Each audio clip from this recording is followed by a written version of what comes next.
Dude, I've literally seen that guy. I've seen that man walking down the street. I'm very interested in history, chat. I'm not sure if you know this about me. Probably not. I never really say it. I love like history and like psychology and like the past and how we got to where we are now. I think it's fascinating. So when I saw this on my recommendations, how we domesticated cats, it's only 8 minutes. I was like, I'm interested in that. I want to know. We're going to learn. Educational stream. It's 8 minutes, man. Y'all are acting like the whole stream we ought to be learning about like the history of the Roman Empire, which I would definitely do. When a team of French archaeologists landed on the island of Cyprus in 2001, they quickly found that they were outnumbered. Despite having a population of about 1.2 million people, Cyprus turned out to have an even bigger population of cats. By some estimates, as many as 1.5 million felines. Cats are so funny. Like, look at these guys. I love cats. Including both pets and feral cats, roam the country. You can find them practically everywhere. But Cyprus is an island in the Mediterranean. And if you've ever tried to give a cat there's a cat island in Japan too. You know that most of them aren't big fans of water. The closest mainland is Turkey, about 70 kilometers away. So how did all those cats get there? Well, those French archaeologists might have found the answer. While excavating a site of an ancient settlement, they discovered something quite surprising. It was the grave of a man who was buried alongside offerings of flint tools, seashells, and an 8-month-old cat. Dating to around 9,500 years ago, this burial represented some of the oldest known evidence of human-cat companionship anywhere in the world, predating the more well-known love of cats in ancient Egypt by 4,000 years. But when did this close relationship between humans and cats I'm assuming they just domesticated cats like they domesticated dogs, right? Just like, here's a treat. Here's another treat. Here's another treat. Now sit down. Who were the That's what I ancestors of assume. domesticated cats? And how did humans help cats take over Cyprus and eventually the world? For that, we can thank the complex process known as domestication. And yes, even though we let them poop inside our houses and knock stuff off our counters and pee in the laundry basket for some reason, we did domesticate them, even though it might not always feel like it. Cats always got the weirdest names Today's too. domesticated cat is its own species, known as Felis catus. We Felis trace its origins to a catus. species of wild cats called Felis sylvestris, which is made up of 5 different subspecies. Based on studies of the genomes of modern house cats, one subspecies called Felis sylvestris. Like, imagine just seeing that critter in the wild. Like, imagine, like, that's like a bobcat. Imagine just seeing a bobcat being like, hey, I just got done fishing, bruh. Got some tuna for you. If you into that kind of thing. Libica, or do they like kidnap their kitten or something? Direct ancestor of all domesticated cats today. Bingus is my favorite cat. All right, in case there's any new internet chatters here, I'm gonna educate you. Like y'all said, this is an educational stream. I'm gonna educate you on who Bingus is. So this is Bingus.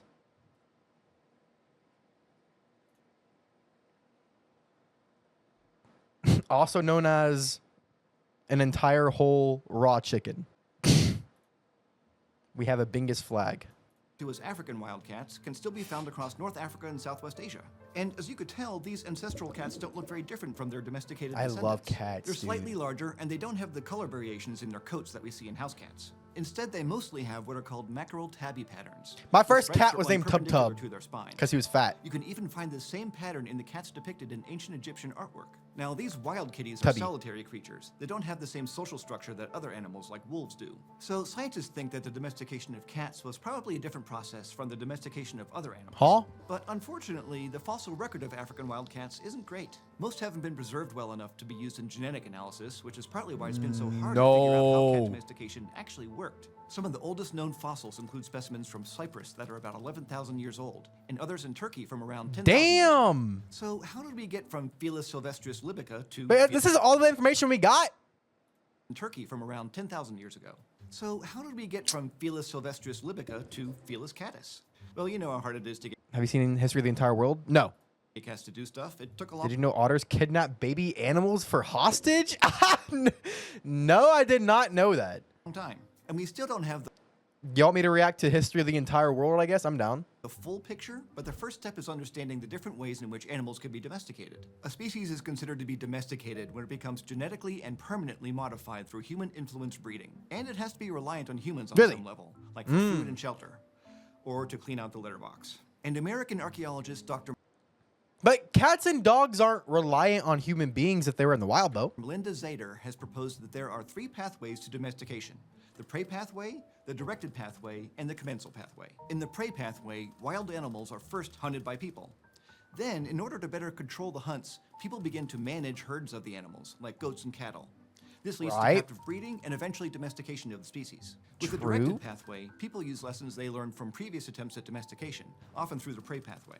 Horses and beasts of burden, like donkeys and camels, were most likely domesticated this way. We fast-tracked their domestication to harness their abilities to walk long distances and carry heavy loads. I'm proud to be a human, bro. In the commensal pathway, wild animals are attracted to human settlements by food. They go where the people go, feeding off their scraps, or on prey that may have also been drawn to the humans, like mice or rats. So they just kind of like tailed them. them. Eventually leads to domestication. Look at that This is probably how cats were domesticated. Yes. For thousands of years, I love they stayed cats. close to human dwellings for food, but weren't necessarily close to the people Isn't themselves. like the average anime face based on like a cat? Anime characters are cats. This is on Twitter. Hopefully I don't get porn in my recommended or something. Why in Japanese anime do none of the characters look Japanese? Because anime characters are cats. The nose like look at that. That is cat-like. That's not a human. That's wild. If you want more human genetic propaganda, you should watch Tears. But eventually, people noticed that cats were actually pretty good at catching the pests that were plaguing their food stores and began to actively entice them to live in their settlements. And we can get glimpses into this process by studying the remains of ancient kitties. For example, isotopic analysis of cat remains from 5,600 years ago in northwestern China has revealed trace amounts of millet, a staple grain in the diet of the human villagers there. This suggests that cats were eating the mice that were feeding on stored millet, no doubt a useful service for the villagers. And the isotopic data from one cat revealed a diet that had less meat and more millet than expected, suggesting that it either scavenged from or was fed by the villagers. Aw. So what did domestication as a process do to change wild cats into house cats? Well, physically, domestication has made house cats smaller than their ancestors and resulted in new varieties in coat color and patterning. These included new variations of the coat and the I've literally seen that guy. I've seen that man walking down the street. Of black, orange, and white colors. Most of these coat changes are fairly recent and came about as recessive genes in wildcats became more prominent. Then, by the 19th century, we think, people started to selectively breed for more variation in markings and colors. Look at cats, but beyond size and color, humans always love didn't really cats. change the morphology of cats that much, compared to, say, dogs, which have seen major changes in their whole bodies. This is mostly because of differences in breeding practices, as different dog breeds were bred for specific... Dude, there's literally Kaito, chat. Kaito, come here. Come here. Come here. Good boy. That's literally you. That's literally you. That's literally Kaito Baitos.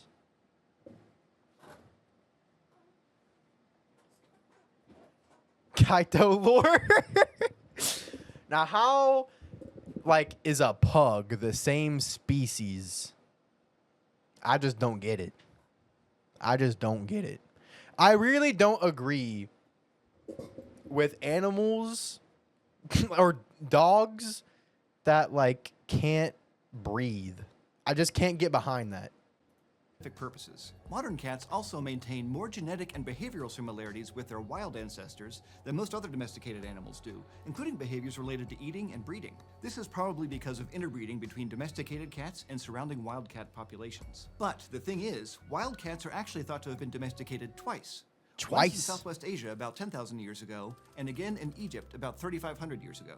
This is based on an analysis of the genome of modern cats, which suggests that 2 different source populations contributed to the current gene pool at 2 different times. And we've also found archaeological evidence that supports multiple points of domestication. I was thinking about, this whole time I was thinking about Egyptian cats, and I was like, they built statues, right? Like, ain't the Sphinx a cat, technically? Modern cats, which suggests that 2 different source populations contributed to the current gene pool at 2 different times. And we've also found archaeological evidence that supports multiple points of domestication. For example, in Egypt, 6 burials have been uncovered at the site of Hierakonpolis, containing 2 adult cats and 4 kittens, and they date to between 3,600 and 3,800 years ago. Their smaller bones closely match the size of those in domesticated cats, and one cat's skeleton even showed healed fractures, suggesting that it was cared for by its human companions. After about 3,000 years ago in Egypt, we begin to see these relationships becoming closer through art and killing a iconography serpent. that show cats ago in Egypt. We begin to see Wait, does he have a knife in his hand? Is bro stabbing that bitch? These relationships becoming closer through art and iconography that show cats alongside people. And from there, it looks like cats were brought to Rome by early Greek settlers, as well as through interactions between Rome Every As human civilizations civilization began to just expand loved around cats. 2,000 years ago, especially within the Roman Empire, cats followed as well. We know ancient Romans kept felines as pets based on artworks like mosaics that show cats in domestic settings, often hunting prey. Roman cats were most likely adopted into households to catch rodents and other pests, much like they did in the early stages of domestication. But none of this actually tells My us where the favorite, story of cat my domestication favorite started. statistic or my favorite fact is, wait, chat.